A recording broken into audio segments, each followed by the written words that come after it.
అందరికీ నమస్కారం అండి. మా ఊరు రైతు కబుర్లకు స్వాగతం సుస్వాగతం. ఈసారి మామిడి చెట్లకు మందులు కొట్టేది కొంచెం ఆలస్యమైందండి. ఏదైతేనేమి యథాప్రకారంగా మామిడి చెట్లకు పూజ చేసేసి మేము అయితే స్టార్ట్ చేసామండి. చూడండి, ఇదే మందులు కొట్టడానికి మేము ఉపయోగించే సామాగ్రి. 2 డ్రమ్ములు, పైపులు, హోస్ పైపులు, తర్వాత మిషన్ సొంతంగా తెచ్చుకున్నాం కాబట్టి ఇంకా మేమే మనుషులంతా వేరే వాళ్ళు ఎవరు లేకుండా మనమే కొట్టేస్తే మామిడి చెట్లకు సరిపోతుందనే ఉద్దేశంతో ఎవరిని పిలుచుకోలేదు. చూడండి, ముందుగానే ఒక డ్రమ్ములో తగినంత మోతాదులో సరిపడా మందులు అయితే కలుపుకునేసినాము. తర్వాత మామిడి చెట్లకు మందు కొట్టడానికి చూడండి ఒక చిన్న పైపు ఉపయోగించుకోవాల్సి వచ్చింది. ఎందుకంటే వాళ్ళు ఇచ్చిన గన్ను చాలా చిన్నది. కొంచెం పెద్ద చెట్లకి అయితే కొంచెం స్పీడ్ అయితే వస్తుంది, కానీ కొంచెం గన్నులు చిన్నవి కాబట్టి ఈ పైపులు ఉపయోగించుకోవాల్సి వచ్చింది.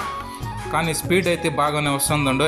ఈసారి కొంచెం పెద్ద గన్నులు కొనుక్కుంటే పోతానే ఉద్దేశంతో ఫస్ట్ టైం కాబట్టి ఈ పైపులు అయితే ఉపయోగించి మందులు పిచికారం చేయడం జరిగింది. పూతలు కొంచెం అయితే ముందుగానే వచ్చేసినట్టు అనిపించింది. కాకపోతే కొంచెం మేము లేటుగా ఆలస్యమైంది కాబట్టి తగిన మందులు అయితే ఉపయోగించి పిచికారీ చేయడం అయితే జరిగింది. ఈ చెట్టు అయితే పులేరు రకానికి చెందిన మామిడి చెట్టు. పూత చెట్టు నిండా బాగా వచ్చేసింది. ఈ మిషన్తో మందులైతే పిచికారీ చాలా చక్కగా చేసుకోవచ్చు. కాకపోతే 4 మనుషులు అయితే తప్పకుండా కావాల్సి వస్తుంది. చూడండి, ఈ 50 మీటర్ల పైపును ఈడ్చేదానికి తప్పకుండా ఒక మనిషి అయితే ఉండాల్సిందే. ఎందుకంటే పైపులు ఆడేడ తగులుకుంటాయి, వాటిని తీసుకుంటూ కొట్టుకోవడానికి ఉపయోగపడుతుంది. మనకు మందులైతే చాలా వరకు మిగులుతాయండి మన సొంత మిషన్తో కొట్టుకున్నట్లయితే. ఏ చెట్టుకి ఎంత కొట్టుకోవాలో మనకు కరెక్ట్గా తెలుస్తుంది కాబట్టి మాకైతే మందులైతే చాలా మిగిలాయండి.